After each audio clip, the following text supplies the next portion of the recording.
Cinta di Balik Sakura, Kisah TKW dan Kakek Jepang, adalah sebuah perjalanan penuh haru tentang Siti, seorang TKW asal Indonesia yang dengan sabar merawat Fujimoto-san, seorang kakek tua pemarah di Jepang. Di tengah perbedaan budaya dan keyakinan, kasih sayang dan ketulusan Siti perlahan melunakkan hati kakek itu. Perjalanan ini tidak hanya mengubah hidup mereka, tetapi juga membawa Fujimoto-san menuju cahaya iman hingga ia mengucapkan syahadat dan menikahi Siti. Bagaimana kisah mereka yang penuh liku akhirnya berakhir dengan kebahagiaan yang dipenuhi rahmat. Mari kita awali dengan bersolawat kepada Nabi Muhammad Sallallahu Alaihi Wasallam. Ketik solawat di kolom komentar, semoga kita semua mendapatkan syafaat di hari akhir nanti. Jangan lupa untuk subscribe channel ini agar selalu mendapatkan cerita inspiratif penuh hikmah.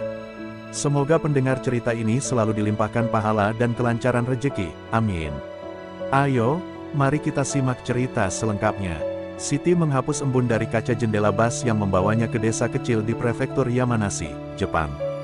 Dengan wajah lelah dan hati penuh harapan, ia menatap pegunungan Fuji yang megah di kejauhan. Ya Allah, bisiknya, berkahilah langkahku ini. Hati Siti berdegup keras, bukan hanya karena dinginnya udara yang menggigit kulit, tetapi juga karena ia tak tahu apa yang menunggunya di tempat tujuan. Siti adalah anak sulung dari 3 bersaudara, berasal dari desa kecil di Jawa Timur. Ia rela meninggalkan keluarganya untuk mencari nafkah di negeri asing demi membantu biaya sekolah adik-adiknya dan melunasi hutang keluarganya. Namun, ia tak pernah menyangka pekerjaan pertamanya adalah merawat seorang kakek tua yang, menurut agen tenaga kerja, terkenal pemarah. Saat mendengar itu, Siti hanya menunduk pasrah. "Aku akan sabar, Allah. Aku yakin Engkau bersamaku," tekadnya dalam hati.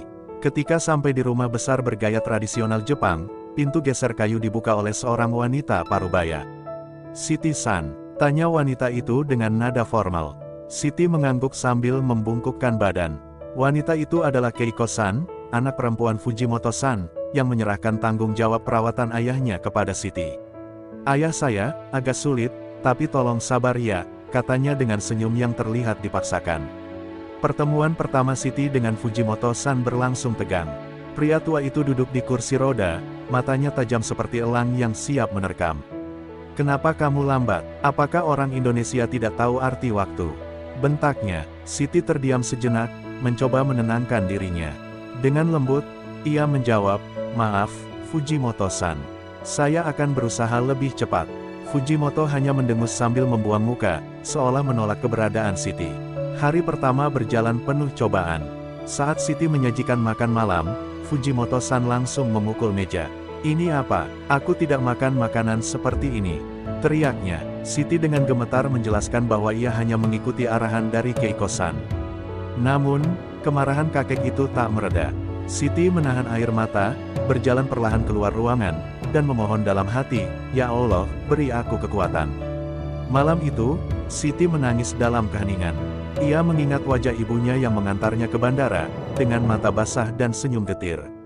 "Ingat, nak, apapun yang terjadi, jangan pernah menyerah. Allah selalu bersama orang-orang sabar," pesan ibunya terngiang di kepala. Siti menghapus air matanya dan memutuskan untuk tetap kuat. Ia tahu, perjuangannya baru saja dimulai. Keesokan harinya, Siti bangun lebih awal untuk menyiapkan sarapan. Ia mencari cara agar makanan yang dibuatnya lebih cocok untuk Fujimoto-san. Setelah beberapa jam mencari bahan di dapur, ia menyajikan semangkuk sup miso sederhana. Dengan gugup, ia menghidangkannya di hadapan Fujimoto-san. Kakek itu menatapnya, curiga, tetapi akhirnya mencicipi sedikit. Tanpa berkata apa-apa, ia menghabiskan makanannya. Meskipun tanpa pujian, bagi Siti, itu sudah cukup menjadi pertanda baik. Siti mulai membersihkan rumah setelah itu, termasuk merapikan ruang tamu yang penuh dengan barang-barang lama. Ia menemukan foto-foto tua yang menunjukkan Fujimoto-san bersama seorang wanita dan seorang anak kecil. Senyum mereka dalam foto itu sangat berbeda dengan wajah dingin Fujimoto yang ia temui sekarang. Hati Siti tersentuh. Mungkin kesedihan telah merenggut kebahagiaan kakek ini, pikirnya. Ketika sore tiba, Fujimoto-san meminta Siti untuk membantunya berjalan di taman kecil belakang rumah. Dengan sabar, Siti membimbingnya, meski kakek itu mengeluh sepanjang jalan. Namun, di bawah pohon sakura yang mulai menggugurkan bunganya, Fujimoto-san tiba-tiba terdiam. Ia menatap bunga-bunga yang jatuh perlahan, seperti mengenang sesuatu. Tanpa sadar, ia bergumam, hidup ini terlalu singkat. Siti mendengar itu, tetapi memilih diam, membiarkan keheningan berbicara. Malam itu, saat Siti selesai berdoa, ia merenung di tepi ranjang. Hari-hari di depan mungkin akan penuh tantangan, tetapi ia yakin ada alasan mengapa Allah menempatkannya di sini. Dalam hati, ia berjanji, aku akan merawatnya dengan sepenuh hati, seberat apapun. Ya Allah, tuntunlah aku dalam tugas ini. Di luar, bunga sakura berguguran diterpa angin malam, seolah menjadi saksi awal perjalanan panjang yang akan mengubah hidup mereka berdua. Hari-hari berlalu dengan perlahan, membawa Siti ke dalam rutinitas yang menuntut kesabaran tanpa batas. Setiap pagi, ia menyambut Fujimoto-san dengan senyuman lembut meski dibalas dengan tatapan tajam atau gerutu. Namun, Siti percaya bahwa kebaikan kecil, jika dilakukan dengan tulus, akan menyentuh hati siapapun, termasuk pria tua yang hatinya tampak seperti batu keras. Ya Allah, kuatkan aku, bisiknya dalam hati setiap kali merasa ingin menyerah. Suatu pagi, saat membantu Fujimoto-san berpindah dari tempat tidur ke kursi roda, kakek itu tiba-tiba kehilangan keseimbangan. Siti dengan cepat menangkapnya, tetapi kakek itu marah besar, merasa harga dirinya terluka. "Jangan sentuh aku seperti itu," teriaknya dengan suara parau. Siti hanya menunduk, menahan air mata yang menggenang di sudut matanya. Setelah Fujimoto-san duduk kembali dengan selamat, ia pergi ke dapur untuk menangis dalam diam, memohon kekuatan kepada Allah. Di balik sikap kerasnya, Fujimoto-san mulai memperhatikan sesuatu yang berbeda dari Siti.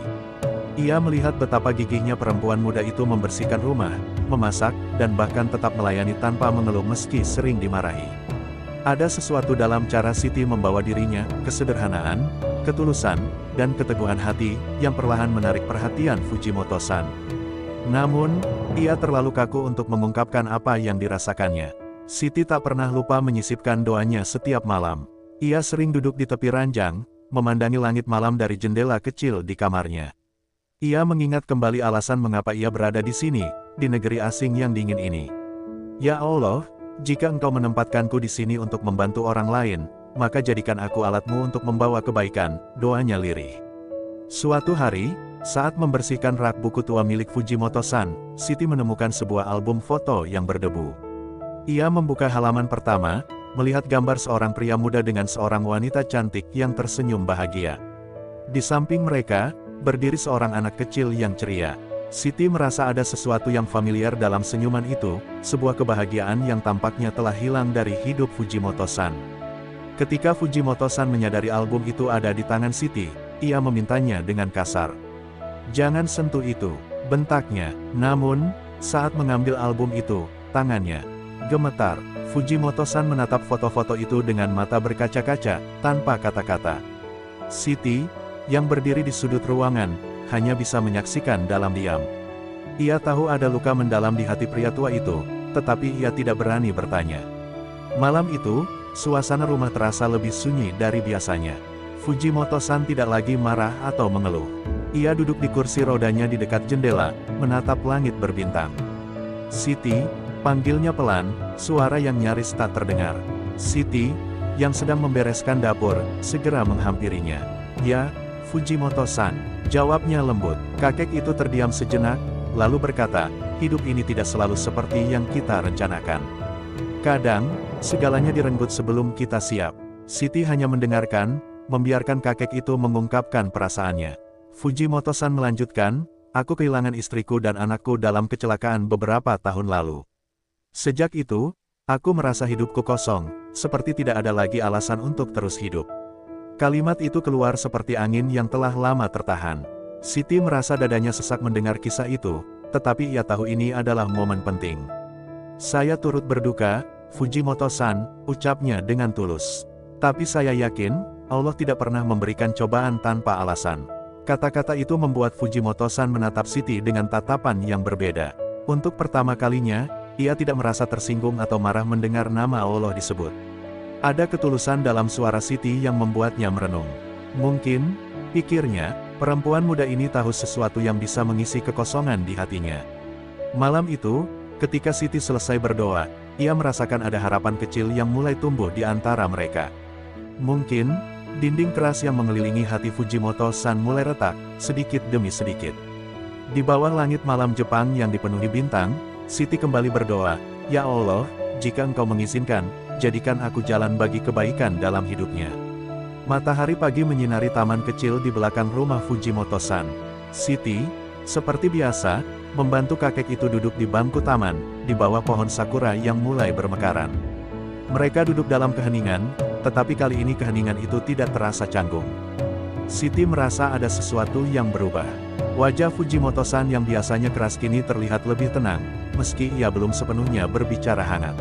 Siti membawa sebuah Al-Quran kecil yang sering ia baca di waktu senggang. Ia duduk di samping Fujimoto-san, mulai melantunkan beberapa ayat dengan suara lembut. Angin sepoi-sepoi membawa lantunan itu, membuat suasana menjadi damai. Fujimoto-san memandang Siti dengan pandangan yang sulit ditebak. Setelah beberapa saat, ia bertanya, "Apa yang kamu baca itu, Siti?" Suaranya terdengar lebih ramah dibanding sebelumnya. Siti tersenyum. "Ini adalah kitab suci kami, Fujimoto-san. Ini adalah petunjuk hidup kami yang diberikan oleh Allah," jawabnya lembut. Fujimoto-san mengangguk pelan, tampak berpikir. Ia tidak berkata apa-apa lagi, tetapi matanya tetap tertuju pada Al-Quran kecil di tangan Siti. Ada rasa penasaran yang mulai tumbuh dalam dirinya, meski ia masih terlalu ragu untuk bertanya lebih jauh. Hari-hari berikutnya, Fujimoto-san mulai menunjukkan ketertarikannya pada doa-doa yang sering Siti ucapkan. Suatu hari, saat Siti melantunkan doa setelah salat, Fujimoto-san yang duduk di dekat jendela bertanya, "Apa yang kamu katakan, Siti? Kenapa aku merasa tenang mendengarnya?" Siti menjelaskan bahwa ia sedang memohon kepada Allah agar selalu diberi kekuatan dan keberkahan. "Doa adalah cara kami berbicara kepada Allah, Fujimoto-san. Dengan doa, hati kami menjadi lebih tenang," katanya. Fujimoto-san terdiam cukup lama setelah mendengar penjelasan itu. Malam harinya, saat Siti tengah merapikan ruang tamu, kakek itu berkata dengan suara pelan, "Siti, apa kamu pikir ada harapan untukku? Aku sudah terlalu tua, terlalu banyak dosa, dan terlalu lelah dengan hidup ini."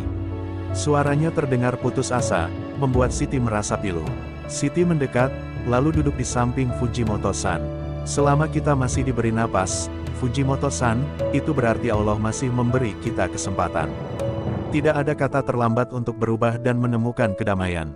Yang penting adalah niat kita untuk mendekat kepadanya," jawab Siti dengan tulus. Kata-katanya membuat Fujimoto-san kembali merenung, seperti seseorang yang sedang menimbang sesuatu yang besar.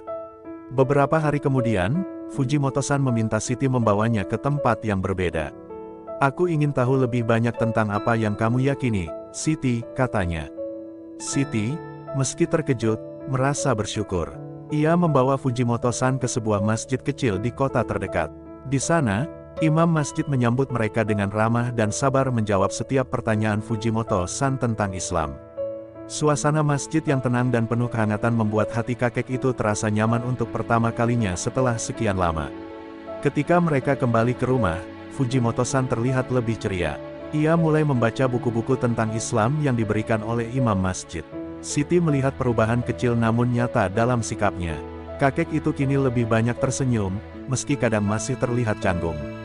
Namun, bagi Siti, itu adalah tanda bahwa Allah sedang membuka jalan hidayah untuknya.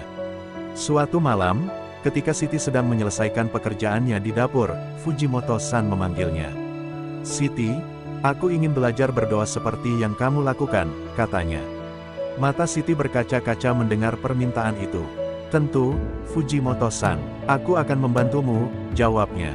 Malam itu, Siti mengajarkan Fujimoto-san doa-doa sederhana, langkah pertama yang membuat hatinya dipenuhi rasa syukur. Di bawah cahaya rembulan yang redup, Siti duduk di samping Fujimoto-san, membimbingnya dengan sabar. Ia melihat air mata jatuh di wajah tua kakek itu saat ia mengucapkan doa untuk pertama kalinya. Dalam hati, Siti berdoa, "Ya Allah, terima kasih telah memberikan kesempatan ini. Tuntunlah kami dalam perjalanan ini." Sakura yang berguguran di luar jendela menjadi saksi perubahan besar yang mulai terjadi dalam hidup mereka. Fujimoto-san duduk diam di ruang tamu, memegang sebuah Al-Quran kecil yang diberikan oleh imam masjid saat kunjungan terakhir mereka. Jemarinya yang keriput menyentuh halaman-halamannya dengan hati-hati, seolah takut merusaknya. Di sudut ruangan, Siti diam-diam memperhatikan, berusaha tidak mengganggu. Dalam hati, Ia bersyukur melihat perubahan besar pada pria tua yang dulu dikenal keras hati itu. Ya Allah, bimbinglah langkahnya, doanya lirih. Hari itu, Siti kembali mengantar Fujimoto-san ke masjid. Langkah kakek itu pelan namun pasti, meski kursi rodanya membantu sebagian besar perjalanan. Imam masjid menyambut mereka dengan senyum hangat, seperti biasa. Setelah percakapan panjang dan mendalam, Fujimoto-san mengungkapkan niatnya dengan suara gemetar. Aku ingin belajar lebih banyak, dan aku ingin menjadi bagian dari keimanan ini, katanya. Siti menahan napas, air mata mulai mengalir di pipinya. Ia tahu, inilah jawaban dari doa-doanya selama ini. Momen itu menjadi sakral ketika Fujimoto-san mengucapkan syahadat dengan bimbingan imam. Suaranya bergetar, namun penuh keyakinan. Asyhadu an la ilaha illallah, wa asyhadu anna Muhammadar Rasulullah, katanya perlahan, tetapi tegas. Siti yang berdiri di sampingnya menangis haru, menyaksikan bagaimana Allah membimbing seorang pria yang dulu tampak kehilangan arah menuju cahayanya. Setelah momen syahadat itu, Fujimoto-san terlihat seperti orang yang berbeda. Wajahnya yang biasanya suram kini memancarkan ketenangan. Ia mulai belajar salat, meski langkah-langkahnya terasa sulit untuk dihafal. Siti dengan sabar membimbingnya, menunjukkan gerakan-gerakan dengan lembut. Tidak apa-apa, Fujimoto-san. Kita belajar perlahan. Yang penting adalah niat dan usaha, katanya sambil tersenyum. Namun, jalan menuju perubahan itu tidak sepenuhnya mulus. Ada hari-hari ketika Fujimoto-san merasa frustrasi karena lupa bacaan atau gerakan salat. Kenapa aku merasa ini begitu sulit, Siti? Tanyanya dengan nada putus asa. Siti menjawab dengan penuh pengertian, hati yang tulus akan selalu dihargai oleh Allah, Fujimoto-san. Jangan menyerah, setiap langkah kecil yang kita ambil menujunya memiliki nilai besar. Pada suatu malam, saat hujan deras mengguyur kota, Fujimoto-san meminta Siti untuk duduk bersamanya di ruang tamu. Ia mengungkapkan sesuatu yang telah lama ia pendam. Siti, aku merasa hidupku akhirnya memiliki makna lagi. Kamu membawa cahaya ke dalam rumah ini, ke dalam hidupku. Aku tidak tahu bagaimana aku bisa membalasnya, katanya. Suaranya bergetar, namun matanya penuh kejujuran. Siti tersenyum sambil menjawab, saya hanya menjalankan tugas saya, Fujimoto-san. Semua ini adalah kehendak Allah. Malam itu, Fujimoto-san melanjutkan percakapan yang lebih pribadi. Siti, aku ingin hidup dengan lebih baik, tapi aku juga ingin kamu menjadi bagian dari hidupku. Aku tahu ini mungkin terdengar aneh, tapi aku merasa kita bisa saling melengkapi. Siti terkejut, namun ia merasakan kesungguhan di balik kata-kata Fujimoto-san. Ia meminta waktu untuk merenungkan hal itu, memohon petunjuk dari Allah. Hari-hari berikutnya, Siti beristirahat dari pekerjaannya untuk mencari ketenangan dalam doa dan istikharah. Ia berbicara dengan imam masjid, meminta nasihat tentang bagaimana menghadapi permintaan Fujimoto-san. Imam tersebut mengatakan, jika hatimu merasa tenang, maka mungkin ini adalah bagian dari rencana Allah untukmu. Namun, pastikan keputusanmu didasarkan pada niat yang tulus. Fujimoto-san, di sisi lain, terus menunjukkan perubahan besar dalam dirinya. Ia mulai mendonasikan sebagian hartanya untuk masjid dan membantu komunitas muslim lokal. Ia bahkan belajar memasak makanan halal bersama Siti, menunjukkan dedikasi yang mendalam untuk memulai hidup baru. Sikapnya yang penuh kasih dan perhatian membuat Siti melihatnya dengan cara yang berbeda.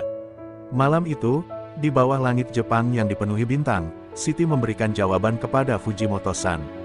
Saya siap, Fujimoto-san, jika ini adalah jalan yang diberikan Allah. Saya percaya, bersama-sama kita bisa saling mendukung dalam keimanan dan kehidupan. Air mata kebahagiaan mengalir di wajah mereka berdua, menandai awal dari perjalanan baru yang akan mereka jalani bersama. Matahari pagi bersinar lembut di atas masjid kecil di desa itu, memancarkan kehangatan yang selaras dengan kebahagiaan di hati Siti dan Fujimoto-san. Setelah berminggu-minggu mempersiapkan diri, hari yang penuh makna akhirnya tiba. Pernikahan sederhana mereka akan dilaksanakan di masjid, disaksikan oleh imam dan komunitas muslim setempat. Bagi Siti, ini adalah langkah besar yang penuh berkah, sementara bagi Fujimoto-san, ini adalah awal baru dalam hidup yang ia pikir sudah berakhir. Siti duduk di salah satu sudut masjid, mengenakan kebaya sederhana berwarna putih dengan selendang menutupi kepala. Ia merasakan campuran perasaan gugup dan haru. Dalam hatinya, ia berbisik, "Ya Allah, terima kasih atas perjalanan ini. Jika ini adalah takdirmu, maka jadikan pernikahan ini sebagai jalan untuk kami mendekatkan diri kepadamu. Di ruangan lain, Fujimoto-san duduk di kursi rodanya, mengenakan pakaian tradisional Jepang yang bersih dan rapi. Wajahnya yang biasanya tegang kini penuh kedamaian. Acara dimulai dengan khidmat. Imam masjid membacakan doa, memohon keberkahan untuk pasangan yang akan menikah. Ketika tiba, saatnya Fujimoto-san mengucapkan ijab kabul, ia tampak sedikit gugup. Namun, dengan bimbingan imam, ia berhasil mengucapkannya dengan suara lantang dan penuh keyakinan. Saya, Fujimoto Takashi, menerima Siti sebagai istri saya, sesuai dengan ajaran Islam, ucapnya. Siti tak mampu menahan air mata haru mendengar janji itu. Setelah akad selesai, hadirin menyambut dengan takbir yang menggema di dalam masjid. Fujimoto-san menatap Siti dengan senyum hangat, senyum yang penuh rasa syukur. "Terima kasih, Siti," katanya dengan suara pelan namun tulus. Siti hanya mengangguk sambil tersenyum, hatinya penuh rasa syukur kepada Allah yang telah membimbing mereka hingga ke titik ini. Pernikahan itu sederhana namun syarat makna. Tidak ada pesta mewah, hanya makan siang sederhana bersama komunitas muslim setempat. Fujimoto-san, yang biasanya pendiam, tampak berbicara lebih banyak dengan para tamu. Ia bercerita tentang perjalanannya menuju Islam, tentang bagaimana Siti telah menjadi cahaya dalam hidupnya. Siti mendengarkan dari kejauhan, merasa terharu sekaligus bangga dengan perubahan besar yang terjadi pada suaminya. Malamnya, mereka duduk bersama di taman kecil di belakang rumah, di bawah pohon sakura yang mulai menggugurkan bunganya. Fujimoto-san memegang tangan Siti dengan lembut. "Siti, aku tahu aku bukan pria sempurna, dan aku tidak punya banyak waktu lagi di dunia ini. Tapi aku ingin menghabiskan sisa hidupku bersamamu, menjalani hidup yang lebih baik, yang lebih dekat dengan Allah," katanya. Air mata Siti mengalir mendengar kata-kata itu. "Kita akan melakukannya bersama, Fujimoto-san. Saya percaya, Allah akan selalu bersama kita." Hari-hari setelah pernikahan mereka diisi dengan kebahagiaan sederhana. Fujimoto-san semakin rajin belajar tentang Islam, bahkan mulai ikut menghadiri kajian di masjid. Ia juga belajar menulis huruf Arab, meskipun tangannya yang sudah tua sering kali gemetar. Setiap kali ia merasa frustrasi, Siti dengan sabar mendampinginya, mengingatkan bahwa setiap usaha kecil dihargai oleh Allah. Namun, perjalanan mereka tidak selalu mulus. Ada saat-saat ketika Fujimoto-san merasa tubuhnya semakin lemah, tanda-tanda usia yang tak bisa dihindari. Dalam masa-masa sulit itu, Siti selalu ada di sisinya, merawatnya dengan penuh kasih sayang. "Allah telah memberiku kesempatan untuk bertemu denganmu, Fujimoto-san. Itu adalah salah satu anugerah terbesar dalam hidup saya," katanya suatu hari ketika kakek itu merasa putus asa. Puncak dari kebahagiaan mereka datang ketika Fujimoto-san, dengan suara gemetar namun penuh keyakinan, memimpin doa bersama untuk pertama kalinya.